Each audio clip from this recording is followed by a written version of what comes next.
What's good, YouTubers and YouTubettes? This is JB Sports, back again with another one. Yeah, man, before I head up into this Pluckers Wing Bar to watch some NBA playoff basketball, getting ready to watch the Los Angeles Lakers take on the Denver Nuggets, Game 2. The Nuggets up 1-0. And first of all, man, these playoffs have not got off to a exciting start, man. Most of the games been blowouts. Outside of the Knicks versus 76ers and the Pelicans versus the Thunder, man, all these other games have been decided, and it's pretty much been no contest, no suspense, no drama in the last 5 minutes outside of those two games, man. So we will see what happens, and we will see what transpires. But if the Lakers lose to the Denver Nuggets, which I think they're going to do, I don't think they're going to get swept like they did last year. Maybe they win a game or two.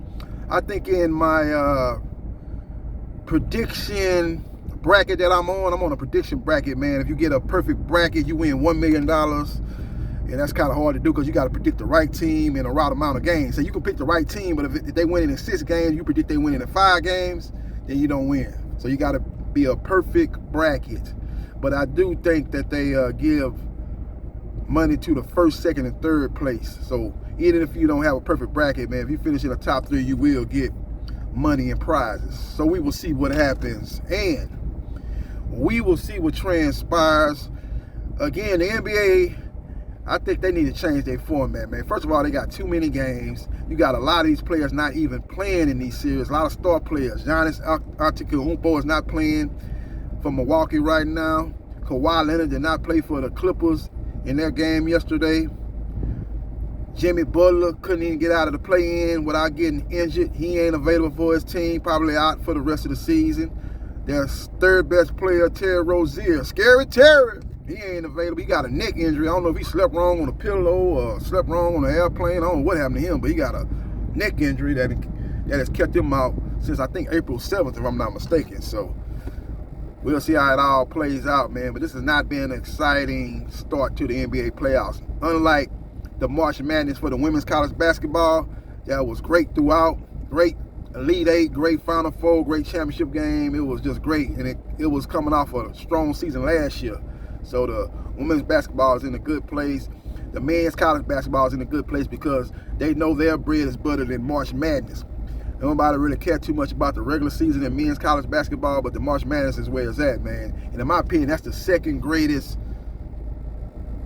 playoff event in sports behind the NFL playoffs. I like the NFL playoffs, Super Bowl, obviously. Then I like the March Madness and the women and the men's college basketball game. And then the college football playoffs have expanded to, I think, 12 teams, if I'm not mistaken, or maybe they expanded even more to 14 teams. They were talking about even going up to 14 teams, but they're going to expand it, because they basically had a Final Four format, and, a lot of teams felt that they each year would be left out in the cold, the 15th or the 5th ranked team. A lot of people thought they probably should be in the top 4. So now that they expanded their playoffs to 12 teams, that's going to make it more exciting for college football. So we will see what happens, and we will see what transpires. Now, if LeBron James and the Lakers lose to the Denver Nuggets, LeBron James has a 2-year deal worth $97.3 million. But he has a player option for the 2024-2025 season. If they get bounced, and they get bounced in a non-competitive series against the Denver Nuggets, I think LeBron James needs to pick up the phone and don't call Tyrone. You need to pick up the phone and call Steph Curry. That's who we need to call. And try to team up with him and Draymond Green. Maybe bring Klay Thompson back at a reduced salary, a player-friendly, not a player-friendly salary. It was player-friendly salary. He finna get paid, but a team-friendly contract. Bring him back as a 6-man off the bench, kind of like what Ray Allen did for the Miami Heat when them Heatles was reigning supreme in the NBA, when they had LeBron James, Dwayne Wade, and Chris Bosh, and they had Ray Allen coming off the bench as a 6-man. I think Klay Thompson can fill that role. You have LeBron, you have Steph Curry, you got Klay coming off the bench, you got Draymond Green. You go get a big that can maintain the paint so you don't be so small. And that's been the main problem in Golden State the last couple of years. They just too small, man. They be getting killed on the boards with the rebounds. They got Draymond playing the 5. He's a guy that can play the 5. He actually can play all 5 positions, but at times, man, he's just undersized, man. And Golden State as a team gets pounded on the boards, and they rely on outside shooting, which can come and go, as we all know. So we will see what happens, and we will see what transpires. I'm about to go into this Pluckers wing bar and watch the NBA playoffs, game 2. So far, all the home teams has won, man. There ain't been a road team win yet. I'm going to make a prediction here today that I think a road team will win. I know Orlando, they losing right now to Cleveland. They're a young upstart team gaining experience. So you'll see how that playoff series goes on and how it plays out. I have Cleveland win that series in 7 games, 4 games to 3. I was talking to one of my homeboys, and he was talking about, man, they gonna probably get beat 5 games. Them boys just ain't ready with no experience. But I think this series is gonna be a home-and-home series. I won't be a bit surprised they go back to Orlando. Orlando win 2 in Orlando, and they come back to Cleveland 2-2. I think it's gonna be one of those series where maybe the home team wins all their home games, and therefore Cleveland wins in 7 games. So we will see what happens, and we will see what transpires. Very interesting NBA games this weekend. We had a big fight this past weekend. Ryan Garcia upset Devin Haney.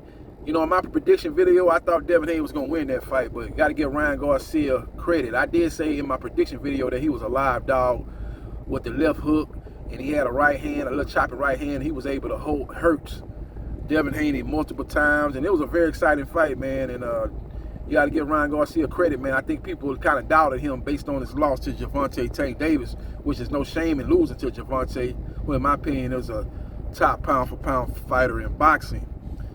So Ryan Garcia, what would he do next, man? I'm probably do a video sometime this week and giving you my thoughts on what I think Ryan Garcia is going to do in his next fight and what Devin Haney should do in his next fight.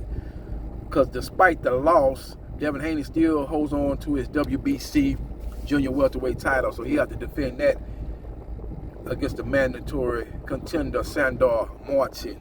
And that fight is going to be not exciting because you got 2 boxers, 2 guys that ain't got no power. Yeah, that's going to be a fight for the Sweet Science fan. You're a fan of the Sweet Science, and you don't like that, and you know you like that type of fight. You know you will like that type of matchup between those 2 guys. But if you're a casual boxing fan and you coming into watching that fight, you might fall asleep. You might turn the TV off because that's going to be a fight that's going to be for the people that really know boxing. You know, them guys really are pure technicians in there. It ain't going to be like the Ryan Garcia fight because Ryan bringing the pressure. He throwing one-hitter-quitter punches, trying to get his opponent up out of there. He got those fast hands, man. His fights are always exciting, but that's not going to be the case with Sandor Martin. Sandor Martin is fighting off the back foot. He's trying to not get hit, jab, and you know, hit you with the 1-2 of the occasion, man. Control distance with the jab and stay out of harm's way for the most part. It's not going to be an exciting fight. It's going to be up to Devin Haney to make that fight exciting. But Devin Haney's got to come back from that loss with Ryan Garcia. And he got to be careful, man, because a lot of people are saying after that beating he took from Ryan Garcia, he would never be the same. But I think he's young enough to come back from that fight. And I think he just fought he had the wrong fight plan for that fight, man. I don't know. His dad, Bill Haney, I don't know what I know whatever the game plan they had going in, it did not work, obviously, and I think they came in thinking they was going to walk down Ryan Garcia and expose Ryan Garcia and ultimately make Ryan Garcia wave that white flag and quit. But instead, they got a determined Ryan Garcia, a guy that was focused, a guy that knew Devin Haney because they had fought in the amateur 6 times. They were 3-3 in the amateur, so this was game 7. So I don't know why they came in there with that overconfident in that crazy game plan. When you were boxing, you went in there and tried to fight in the pocket so much, you end up paying a dear price. You end up losing a 12-round majority decision in a fight that probably could have got stopped in the 7th round if that referee would have did his job, because he got knocked down a couple of times that wasn't called a knockdown, and the referee was not on point with it. And he missed that. He missed 2 knockdowns that should have been scored knockdowns, in my opinion. But it's neither here nor there. The rightful winner was Ryan Garcia, and we'll see what his next fight and next opponent will be. And like I said, I'll probably do a video later this week and let you know my thoughts on what I think Ryan Garcia should do and what I'm hearing going to be his likely opponent sometime in probably late 2024. So we will see what happens and we will see what transpires. But let me know in the comment section what you think about LeBron James teaming up with Tank Davis. Well, I said Tank Davis, I'm talking about basketball and boxing. But LeBron James teaming up with Steph Curry and Draymond Green and the new big three to try to dethrone who will, in my opinion, be the back-to-back champions in Denver Nuggets next year. Do you think LeBron should do that, or you think he should stay in LA and finish his career out? He got a lot of stuff going on outside of basketball that he's doing in LA. He's in the entertainment field in Los Angeles, so he's been focusing on that along with basketball. And it's more easier to do that, you know, while he's living in LA instead of going to Oakland/San Francisco for half the year.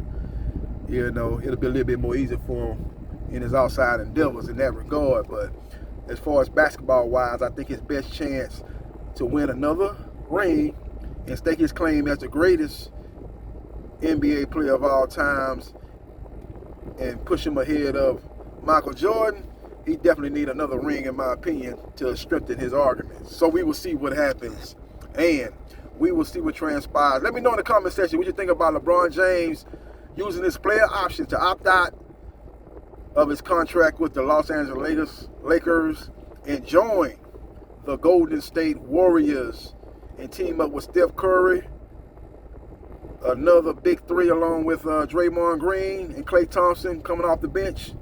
Get you a big man, you know, get you some role players to come off the bench, preferably some shooters and guys that can play some good defense. I think that team could have a chance to knock off and dethrone the defending champion, Denver Nuggets, led by the best player in basketball, in my opinion, Nikola Jokic. So we will see what happens and we will see what transpires. Let me know in the comment section what you think about LeBron James and Steph Curry teaming up for a super team in hopes of dethroning the Denver Nuggets. Let me know your thoughts. Follow me on Facebook, JB Sports. Follow me on TikTok, JB Sports New Media. Follow me on Twitch, Briscoe Jai 77071. And like, share, and subscribe to JB Sports, the man, the myth, the legend. And I holla.